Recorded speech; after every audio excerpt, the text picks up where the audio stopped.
The Prince's Secret by InMyArmsAgain, which can be found for you on fanfiction.net. Chapter 7. Crime and Punishment.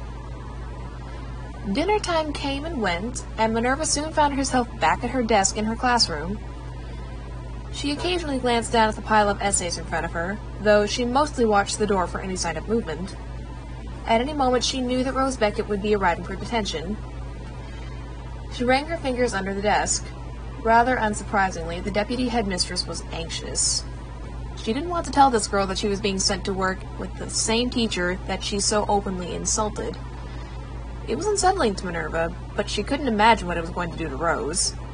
If Minerva could guess one thing, it was that the young witch would have been upset if she hadn't been the cause of this mess.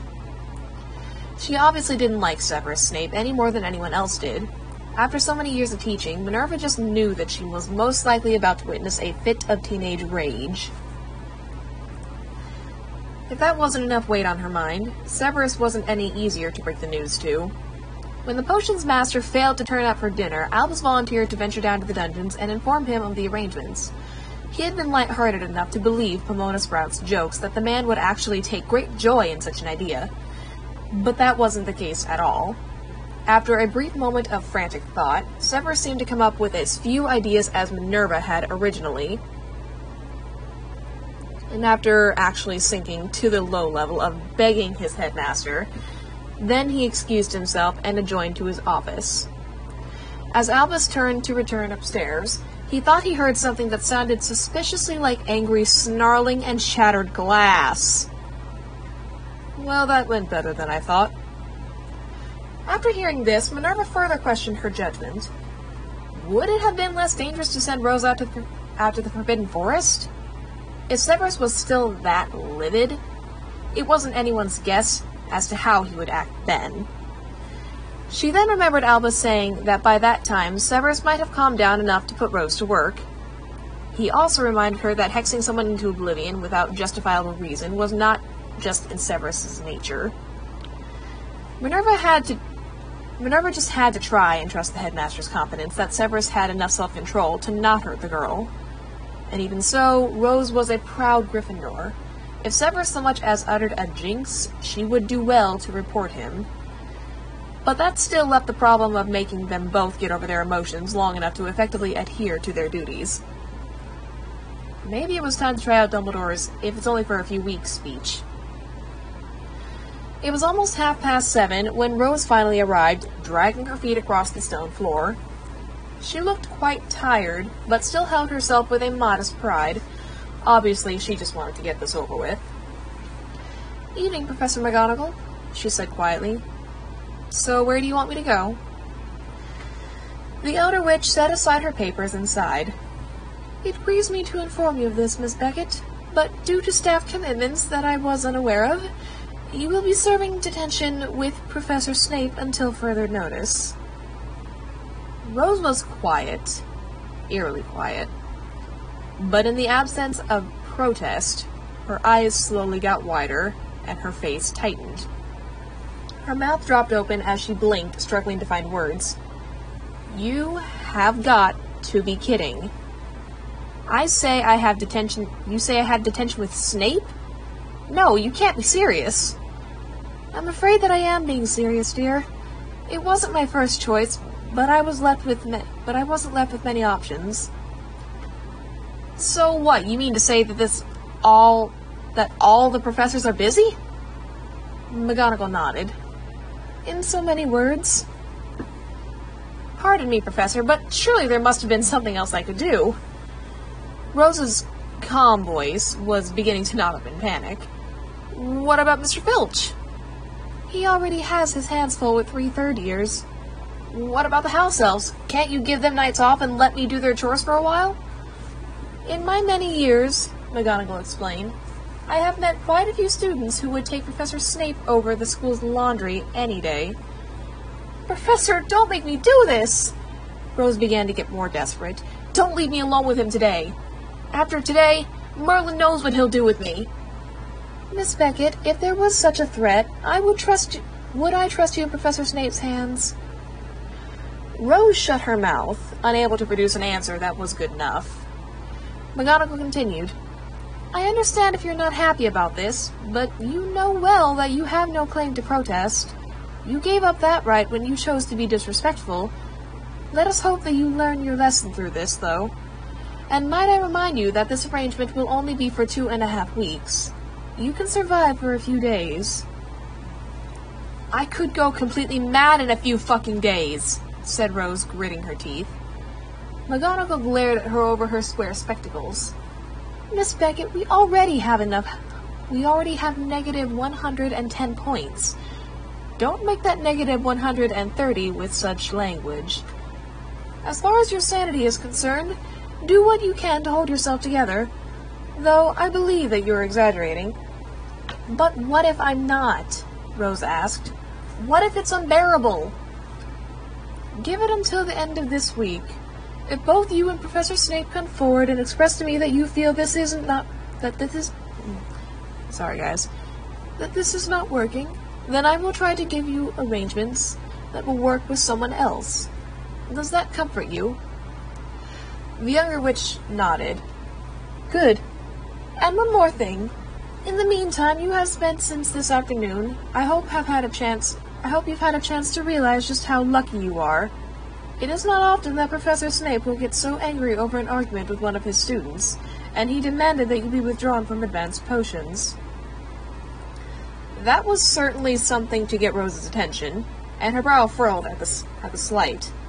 But I need that class.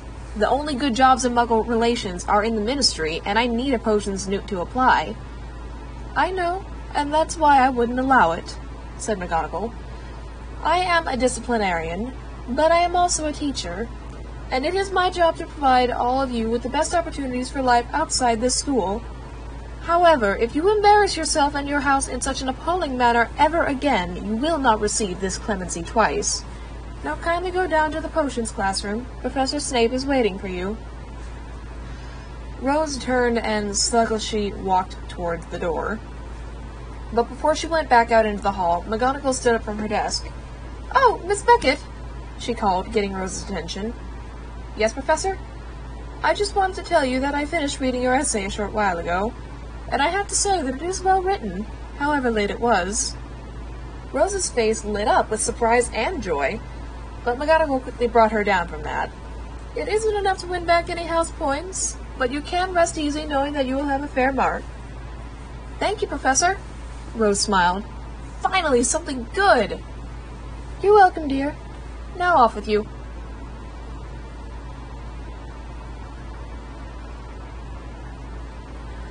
Rose worked hard to suppress the aggravated growl that was caught in her throat. She wouldn't have dared to let it slip in front of McGonagall.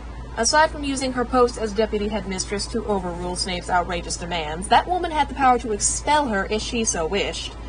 She continued down the corridors in her slow, tired pace. But what in the name of Godric Gryffindor was propelling her feet forward? If Rose wanted to do anything, it was to turn right around and dash back to her common room and the safety of her little dormitory. The thought of facing Snape alone was maddening. She would never openly admit it, but Rose was growing more and more nervous as she got closer to the dungeons. She hadn't felt this type of anxiety since she was 12. In fact, Rose was almost embarrassed by her unease. She was a Gryffindor for Prospero's sake, and yet Rose felt like there was a heavy rock in the pit of her stomach. She was going to be at Snape's mercy, and it was her own damn fault. Rational thought was almost impossible when Rose thought of just what Snape was capable of doing. Harry had told her enough of his own experiences, and even he seemed a bit worried for the former Death Eater's behavior. Of course, that's when Rose remembered the whole former Death Eater thing. She felt like she was going to be sick.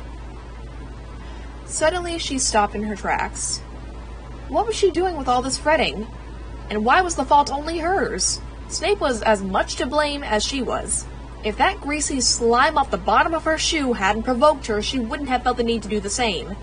To Rose, this unjust detention was all because of that miserable git. Everything would have been fine if Snape had just driven Harry to near aneurysm, like always.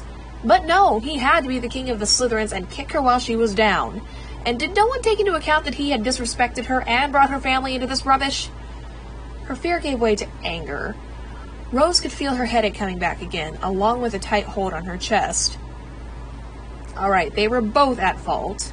She was going to pay for her vicious words, and Snape was going to try to stomp all over her.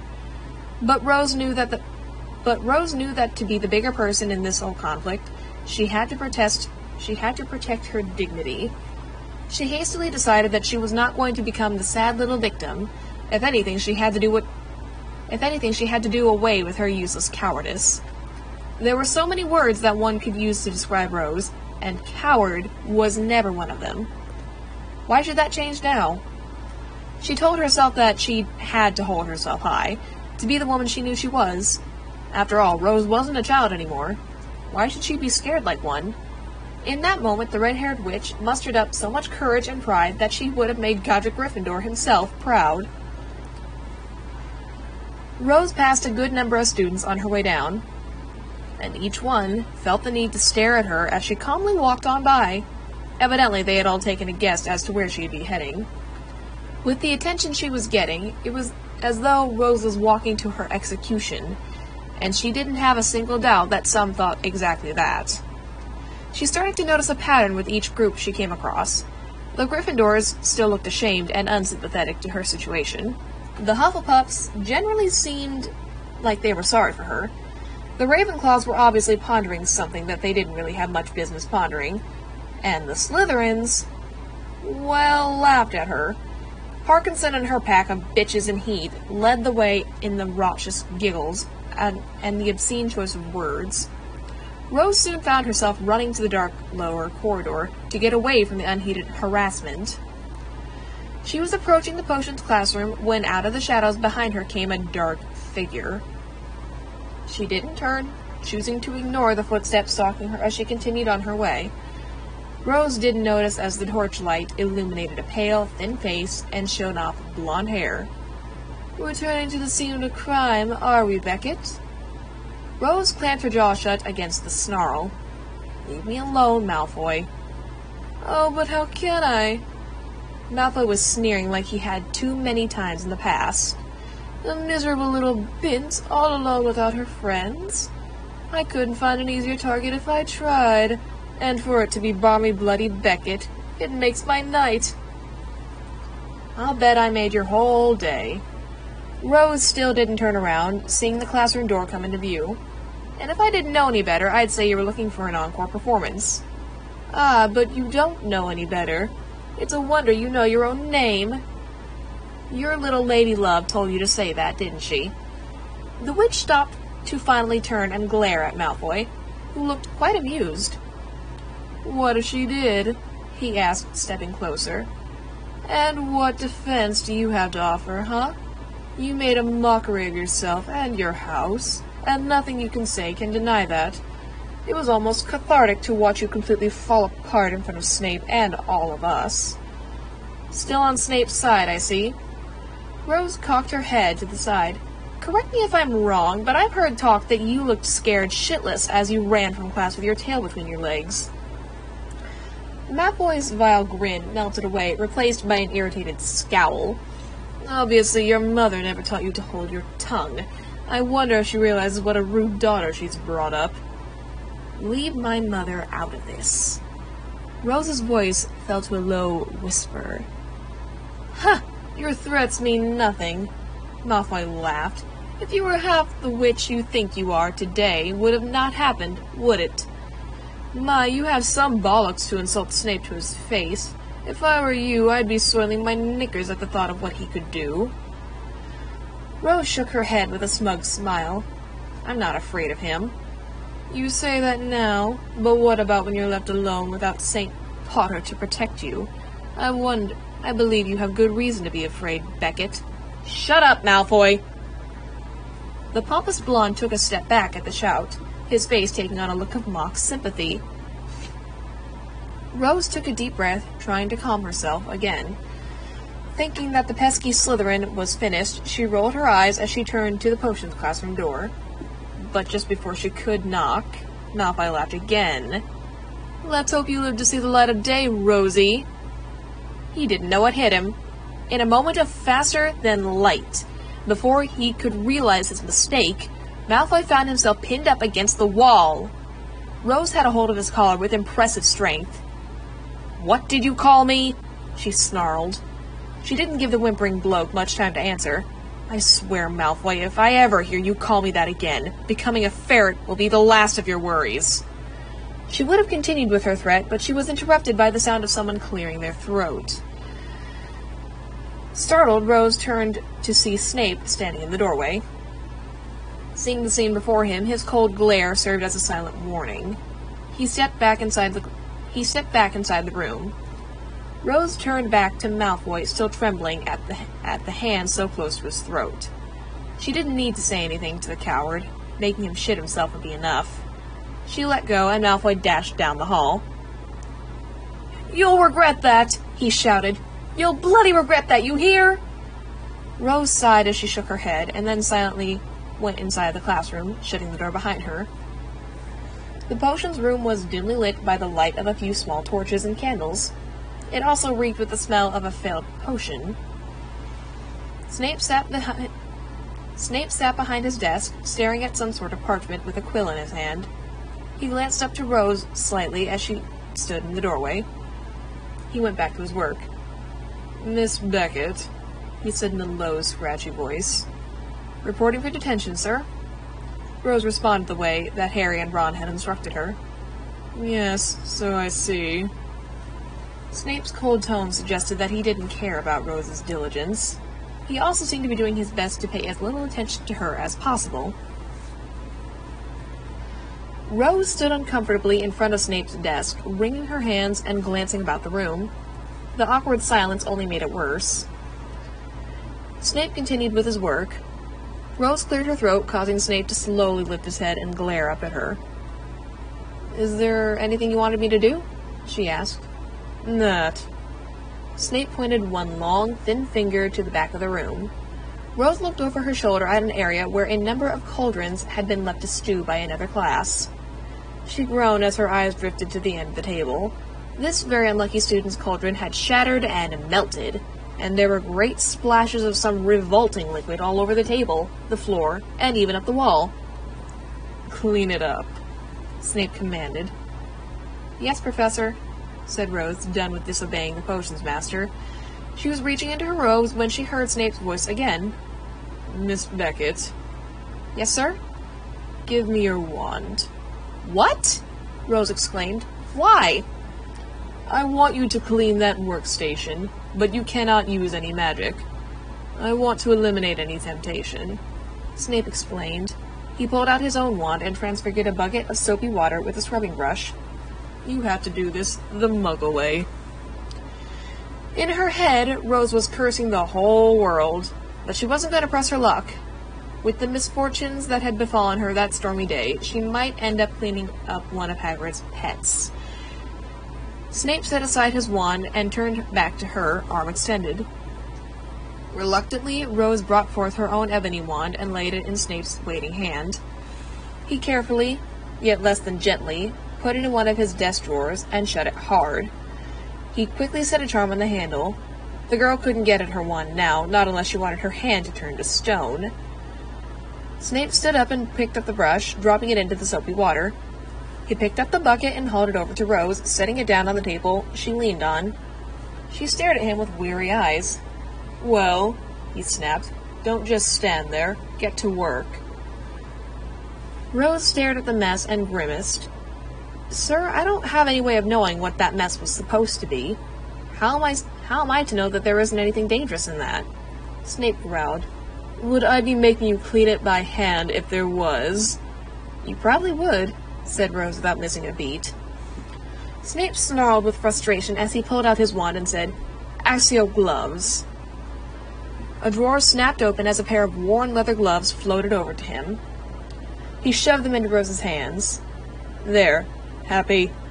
Rose just glared at him as she took the gloves and nodded. "Then get to work," snapped the potions master. Snape walked back behind his desk and eased down into his chair. He leaned his elbows on the wooden tabletop as he cradled his head in his hands. He was thoroughly exhausted after his rotten day. His stresses and lasting illness had resulted in a massive headache that threatened to shatter his skull. He did his best to hide this from the insufferable student. It was a good idea that he decided to sit down. He was actually beginning to feel a bit dizzy. Hopefully this didn't mean that he was going to be sick again. Trying to banish any thought of that from his mind, Snape took hold of his quill and went back to his paperwork.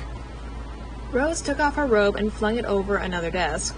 She, not so delicately, rolled up her sleeves and yanked on the gloves. She looked at the bucket, and then looked back at Snape, who was glaring at her out of the corner of his inky black eye. She took this as his way of saying that he was prepared to take off more points if he damn well pleased. She continued to stare down with her professor as she dunked her gloved hand into the bucket and brought forth the brush. Then, without bothering to let the brush drip, she let her hand fall heavily onto the table and began to scrub the surface. Suds soon covered the desk, the bubbles turning an odd shade of orange. The room was soon filled with the annoying scratch of the brush fibers on wood, and Snape's quill tip on rough parchment. Every so often, Rose would look up to where Snape sat. The sallow wizard was again ignoring her, and generally appeared unfazed by her progress. As she scrubbed, their robe replayed again and again in Rose's head, and every time the mention of her father stuck out. She might have regretted some of the things that she had said, but what about Snape? Was it possible that he had, after coming down from his ridiculous rage-fueled rampage, actually thought about what he had done? Could it be that somewhere deep down, Snape had a conscience? Perhaps he had realized that he had crossed a line, leaving Rose with no choice but to do the same. For Rose, the best satisfaction she could get now was a simple admission of regret. She certainly wasn't a coward. So, she looked up at Snape. "Do you have anything to say to me, Professor?" "No." The professor didn't look up from his parchment. "You don't want to apologize to me?" "Why would I do that?" asked Snape as he looked up with an arched eyebrow. "Sir, you disrespected me in front of the class," explained Rose. "Therein lies my point. Why should I apologize to you for disrespecting you in front of the class when you yourself did the same to me?" Rose growled at how her morality told her that he was absolutely right. "Well, sir, I think you know it was wrong to bring my father into that," she said in the last attempt. "I did what I had to, Miss Beckett," Snape said, frustration beginning to color the tone of his voice. Rose could have gone further. She could have mentioned that, thanks to Harry, she had enough dirt on Snape to insult him into oblivion. But she figured that that would mean that she'd do laundry for the Slytherins every Sunday for the rest of term. Or the rest of her life, for that matter. She decided to leave it alone and went back to scrubbing. The hours slowly ticked by as Rose worked herself to a great sweat. She panted and grunted as she struggled to get the sticky, congealed potion off the desktop. Articles of clothing now lay in a neat pile on another desk. In between bouts of vigorous scrubbing, she had shed her house sweater and undid her tie. She had also twisted her long red hair into a contorted bun, tied off with her red ribbon. It took quite a lot of time and effort, but eventually the brush did slide across the wood with no friction. Rose sighed with relief as she found a rag to wipe the table dry. Once the last of the soapy water was sopped up, Rose used a stool to help hoist herself up on the desk, to better reach the dried splashes on the wall. She hadn't spoken a word to Snape at all in hours. The potions master was still watching her from his desk at the front of the classroom, glancing up from his now-finished paperwork. He was actually rather impressed at the speed and stamina of the young woman.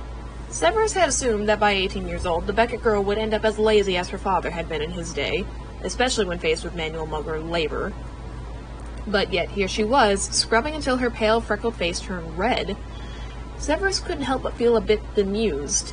At least she finally had enough sense to shut up. Severus looked up to the clock to see that it was almost 10 o'clock. He debated if he had tormented Rose enough for one night.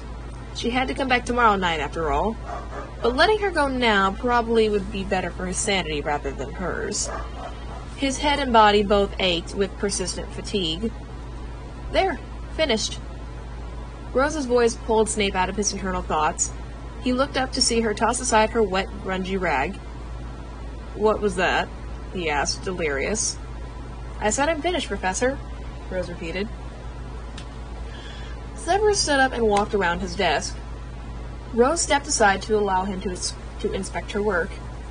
Severus looked down at the desktop and was surprised to not see one speck of dust left. His black eyes traveled up the wall to see the same. There was no evidence of that disastrous excuse for a potion. He had to admit it to himself. The Beckett girl had done a good job. Relief washed over him. He was about to dismiss Rose when his gaze fell on the closed office door. He suddenly got another idea, cocking his eyebrows as he looked back at the tired girl. "Very well," he sighed. "May I go now, Professor?" asked Rose, hopefully. "No, you may not," Severus sneered weakly. "Why not?" Rose objected, trying to ignore the tension in her chest. "I did what you told me to do. I worked really hard to get that, sir. Don't you know what time it is?" "I do, and I say that I'm not finished with you." "All right, fine. What else did you want me to do?" Snape motioned for her to follow him. Silently, he led her over to his office. Since you finished cleaning that workstation so quickly, you can tidy up my office. He pushed the door open. Rose had to hold back a gasp at the sight of the shattered glass and spilled liquids, the flotsam and jetsam of Snape's anger. Wisely, she suppressed the urge to ask her professor what the fuck happened. Instead, she looked around the room and said, "Pardon me, sir, but I don't think 'tidy up' is the proper phrase." "Quiet," Snape warned. Rose entered the office, watching her step. A swish through the air told her that Snape was wielding his wand. Rose turned to see that his brush and bucket had become a broom and dustpan. Another flick sent them flying into her hands. Snape turned back to her, tucking his wand away. "Clean until the room is as spotless as that tabletop. Make sure it never looked like this."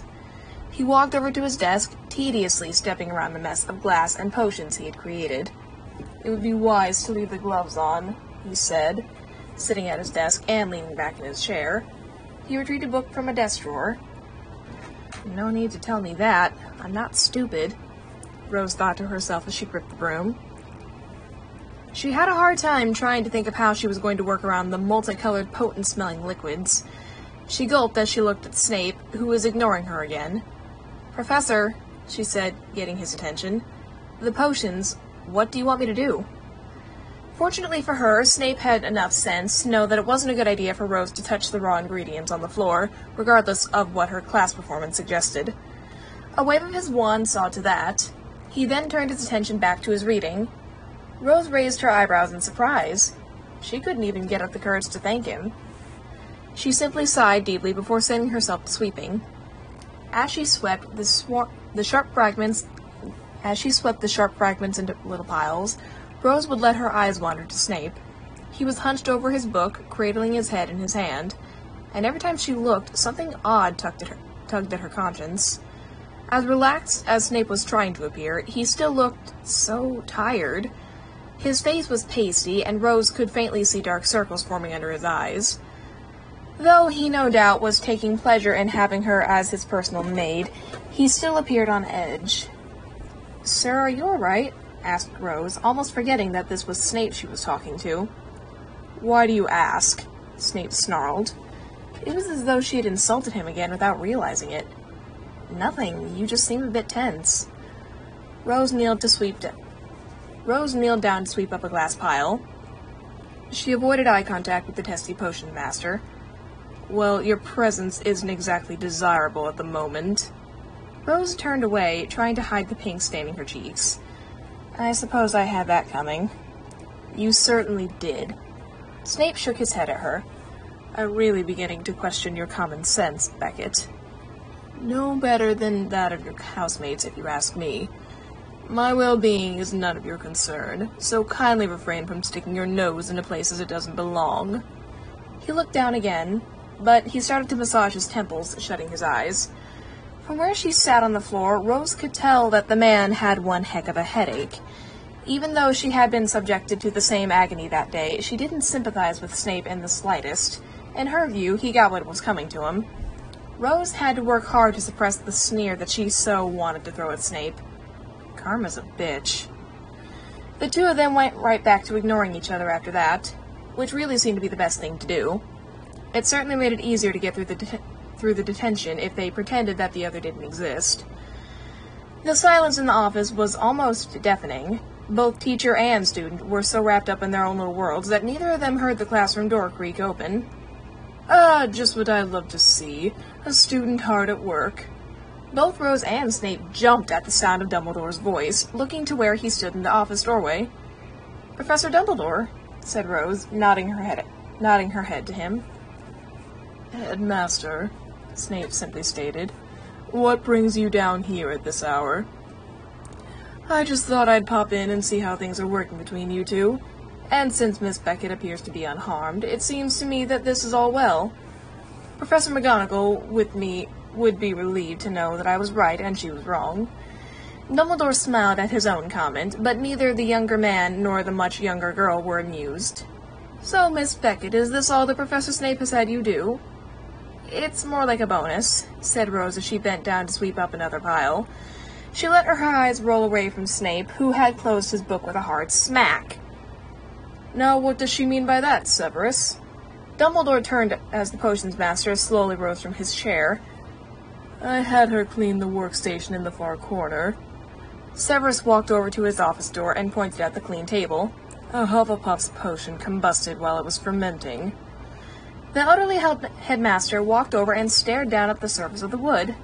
"My goodness, I can almost see myself in this desk. Miss Beckett did a marvelous job."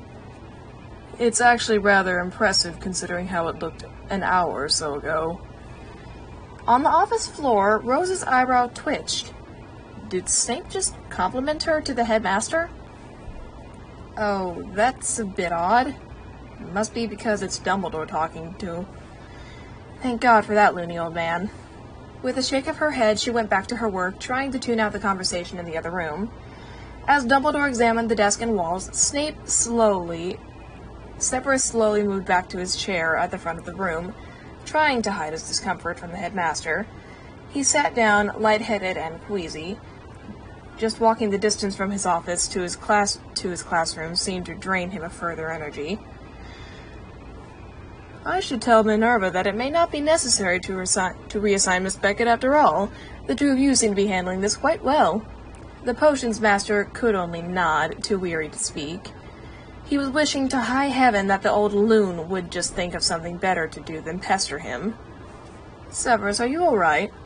Severus looked up to notice Dumbledore looking at him with a concerned look in his old eyes.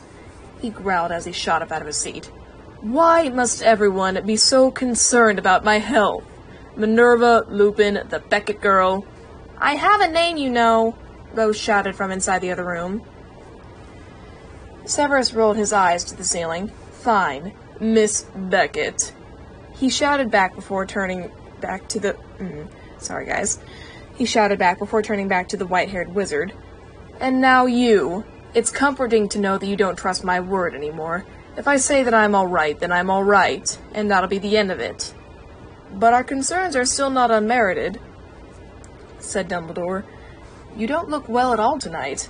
Perhaps you are coming down with something." "I don't get sick, sir," Severus flat out denied.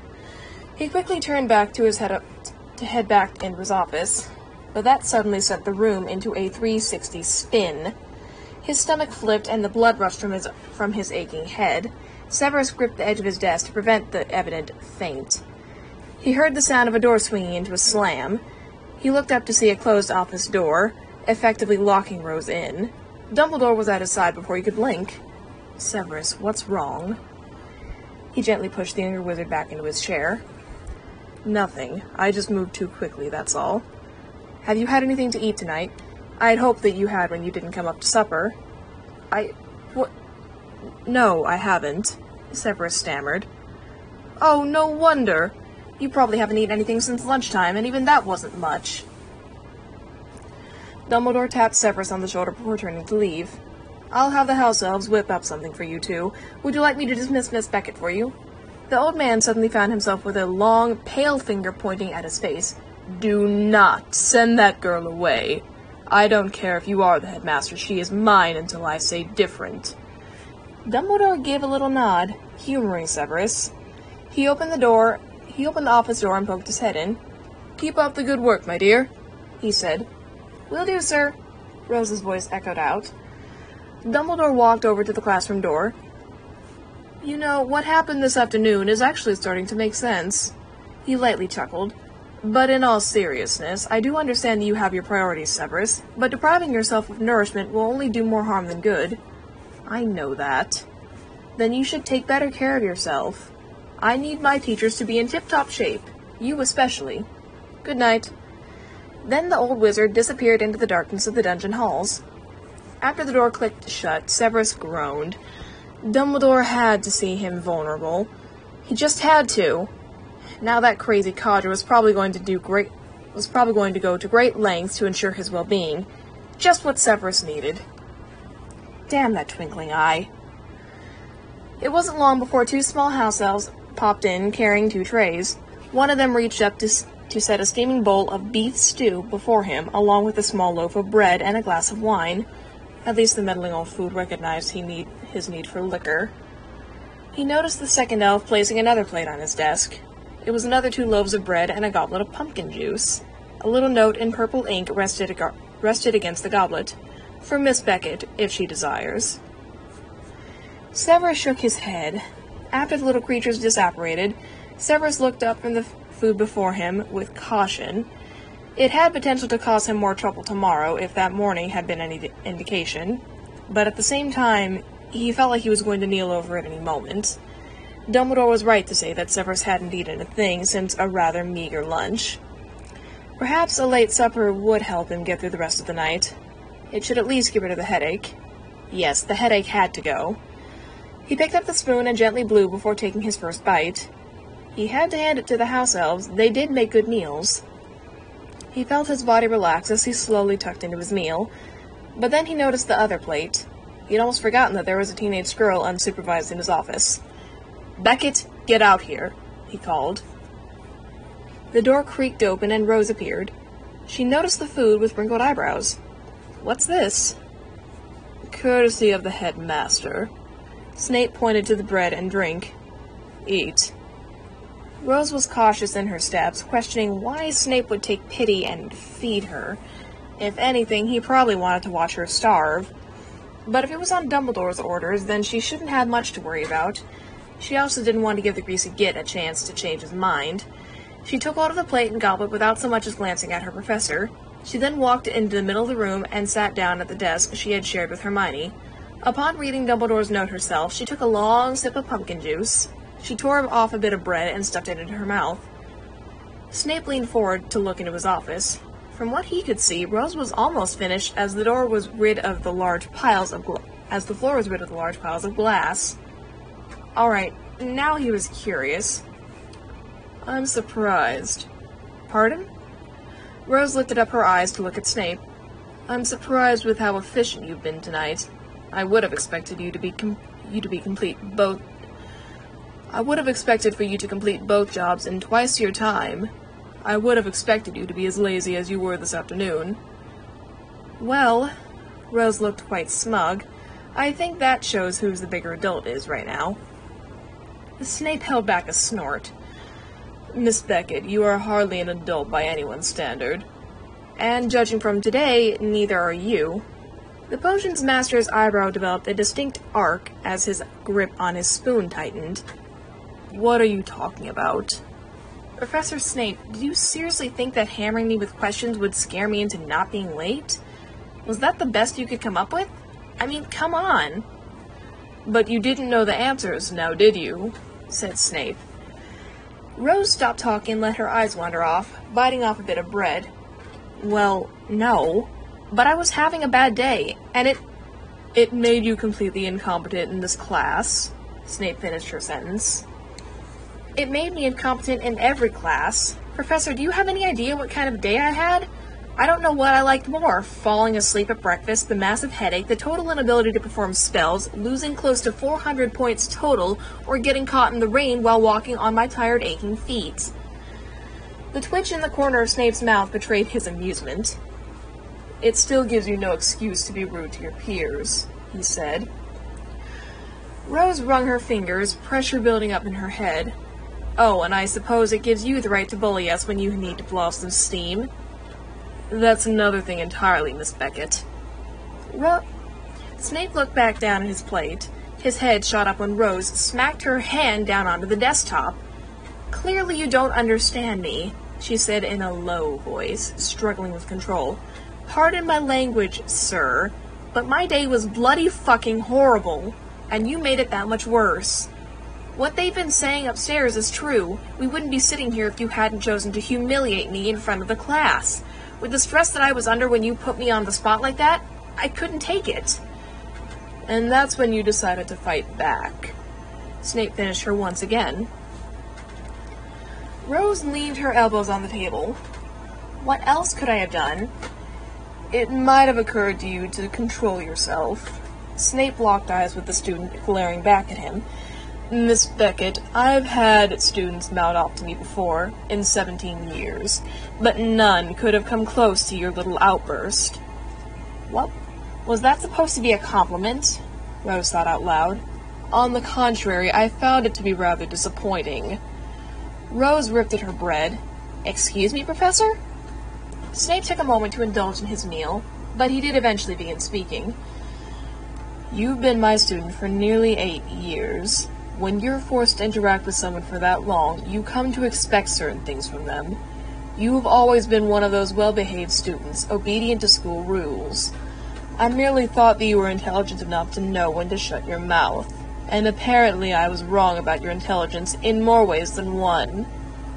Air was forced out of Rose's tight lips. Sir, I refuse to sit here and let you insult me. I speak the truth, said Snape. You knew the answers to every one of those questions, but you let your emotions get in your way. Regardless of what your school records may suggest, your little cheek did nothing but show me that you are classless and immature. In a brief moment of pure judgment, Rose seriously debated risking the wards on the drawer to get at her wand and hex Snape into next week. Care to let me explain myself before you go off my judgment and character? She said, taking a quick sip of pumpkin juice. First of all, you have no real right to criticize my natural intelligence. It's like you already said, I knew the answers to every one of those questions, and the proof is in the exams that you've been forced to grade. I'm perfectly capable in potions making, and you know it. It would have been incredibly hypocritical for you to say that I'm on the daft side. Secondly, under the circumstances, I didn't have much control over my reaction. If someone calls me out like that, it's my response to want to fight back. You never did that before, Snape pointed out. Well, sir, perhaps this last year has hardened me up a bit. Snape smirked at her comment. Leave it to a Gryffindor to try and use their wartime exploits to gain sympathy. Well now, if only you had enough sense to defend yourself in a classier, more ladylike manner. And what, sir, was the manner that I displayed? Asked Rose, quite curious. You basically showed me that you're an 18-year-old with the emotional control of a small child.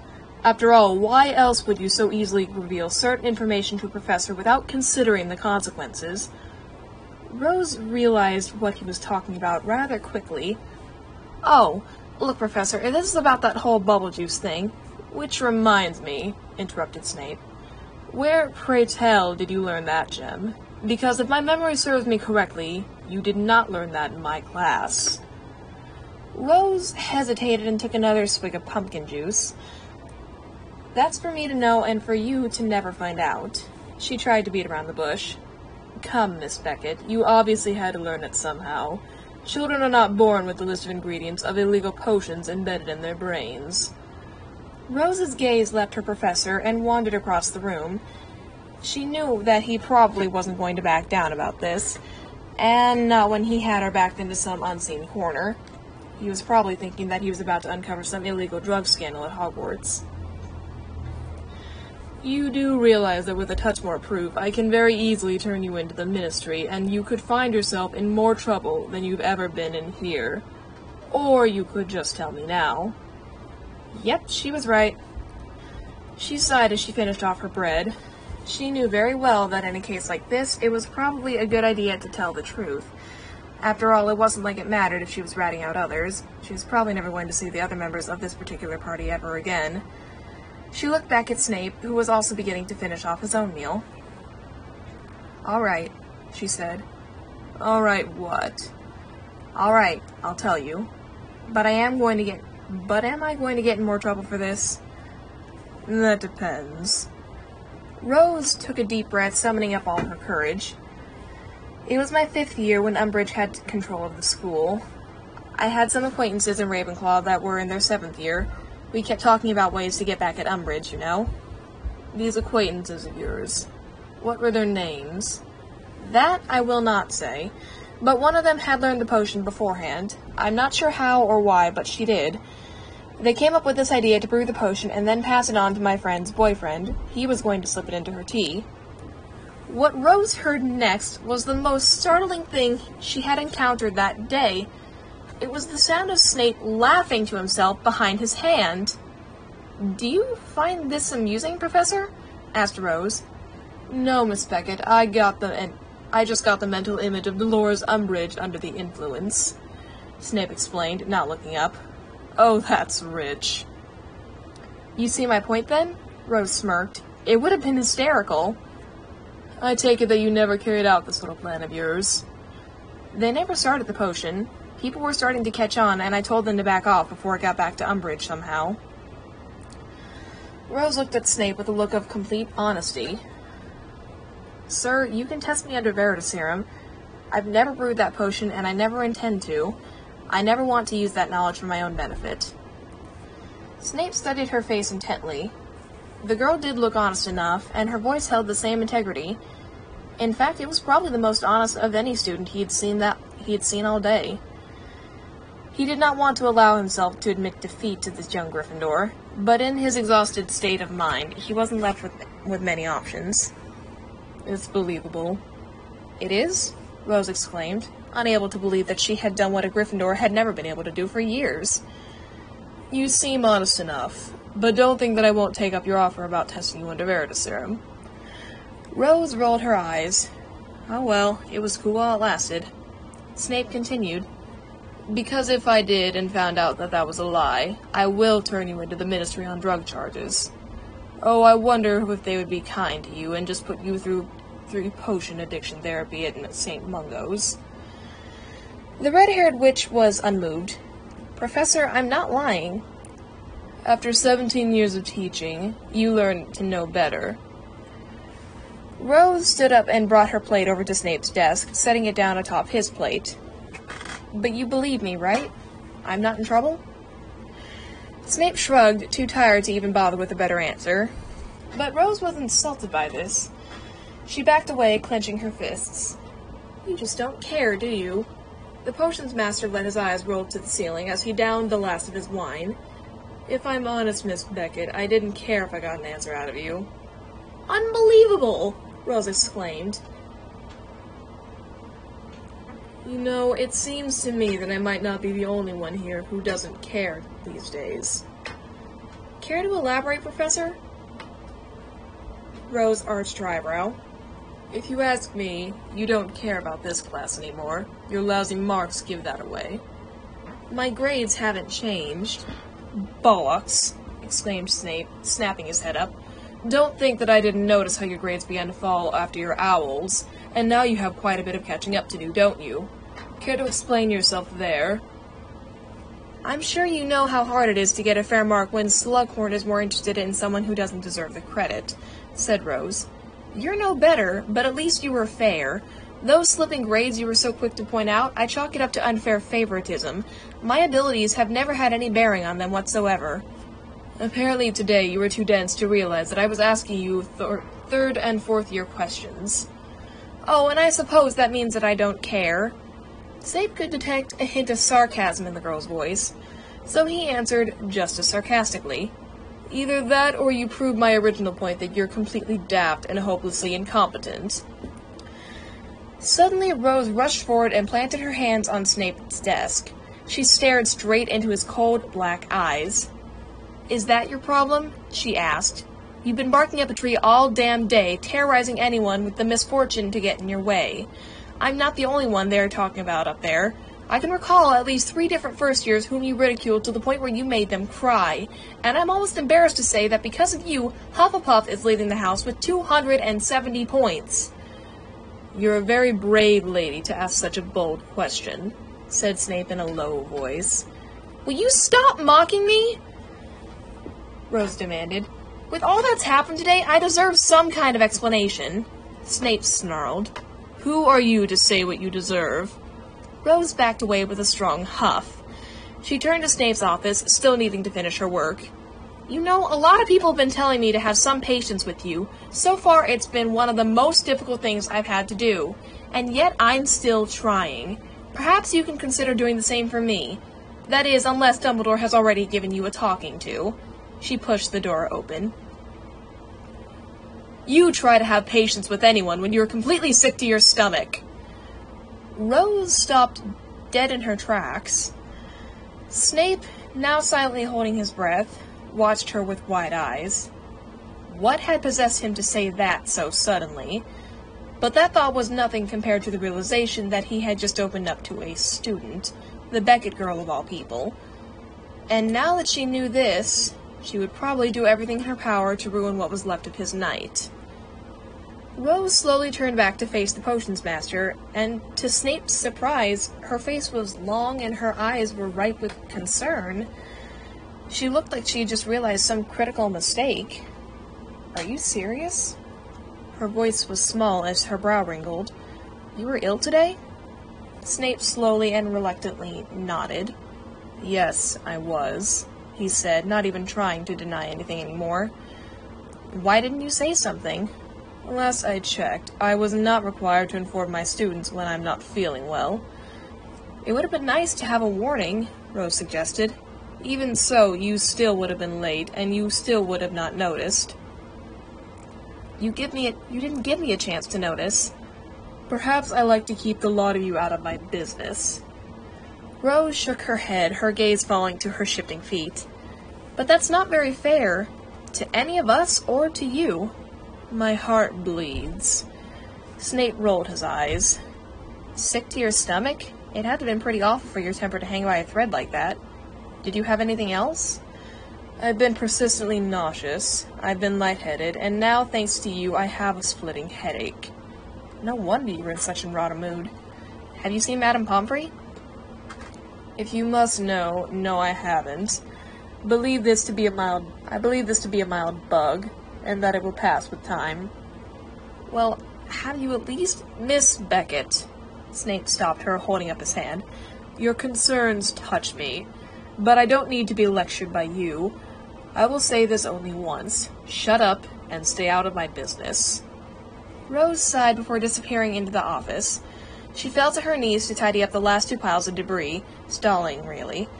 A great number of things were buzzing around in her head, but as hard as she tried to forget it, Snape's sudden revelation had embedded itself in her brain. She began to piece together the day's happenings. Sure, Snape had been in a far fouler mood today, but not once did she consider that it had something to do with his health. Why didn't she think of that? Though her loathing for the man was still burning in her gut, guilt was beginning to well up in her chest. No more than an hour ago she had snickered at his stress headache as revenge. But the image of the frail man hunched over a toilet bowl, retching and miserable, was one that Rose found disturbing. It was almost sad, really. Was this what Dumbledore had popped in to discuss? Some voice inside her head was telling her not to, but Rose felt a bit sorry for him. Maybe it was just in the Gryffindor's nature to find sympathy in people's ills, no matter who they were. But still, he was the reason that she was on the floor sweeping. Stomach bug or not, she should still have good reason to be angry. But why was she having such a hard time finding it? She quickly finished sweeping and disposed of the last shards of glass. Her pace quickened as she walked back into the classroom to retrieve her things. Snape had moved from his place at the front of the room. Your office is done, she told him. I did as best I could. You can have people in there tomorrow, and none will be the wiser. Very well, Miss Beckett, said Snape as he retrieved Rose's wand from its drawer prison and handed it back to her. Report back here tomorrow night at 7:30. I also expect you to be among the first to arrive to class, if you know what's good for you. You are dismissed." The tired student turned on her heels, wand and excess clothing in hand. But just before she could reach the door, she stopped. Her mind was racing with conscience. A battle of morals was raging. Some unseen devil and angel were going at each other like mad dogs in heat. The angel came out victorious. "Professor Snape?" she said, grabbing the potions master's attention as she approached his office door. "Yes," he turned to her lethargically. Rose swallowed hard. "About today, and the things that I said, I just wanted to say that I'm sorry. If I'd known that you weren't feeling well in class, I don't think I would have reacted in that way." She waited for a reply from Snape, but only got a blank stare. He appeared to be unmoved by her words. Now, feeling hurt, she made one last attempt. "If you have a heart, sir, I hope you can find it somewhere in it to accept my apology." She turned back to the door. "You don't have to forgive me. You don't even have to believe me. But it would lift a weight off my shoulders if I knew that you weren't going to hold this against me. Please, don't torture me by making me feel worse than I already do. Good night, sir." Rose's form was consumed by darkness as the door closed behind her. Severus crept across the spotless office floor to his desk. He fell back into his chair with a deep sigh. He scratched his head, thinking of what had just happened. Very puzzled, he reached into a low drawer and grabbed a hold of a dark bottle. It was just for nights like this that he kept his secret stash of sherry. He popped off the cork, hoping that intoxication would relieve him of this befuddlement. Had he heard right? Did the girl just apologize to him? This was so odd. Students never apologized to him, not unless it would save them from more trouble.